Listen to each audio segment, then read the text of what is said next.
Mapigano yanaendelea mashariki mwa DRC licha ya kusainiwa kwa makubaliano ya amani kati ya Kinshasa na Kigali chini ya usimamizi wa Rais wa Marekani Donald Trump.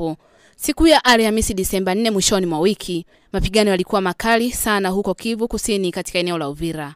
Licha ya kusainiwa kwa makubaliano ya amani kati ya Kigali na Kinshasa siku ya Alhamisi Disemba 4 huko Washington chini ya usimamizi wa Rais wa Marekani Donald Trump, mapigano yanaendelea mashariki mwa DRC siku ya Jumapili.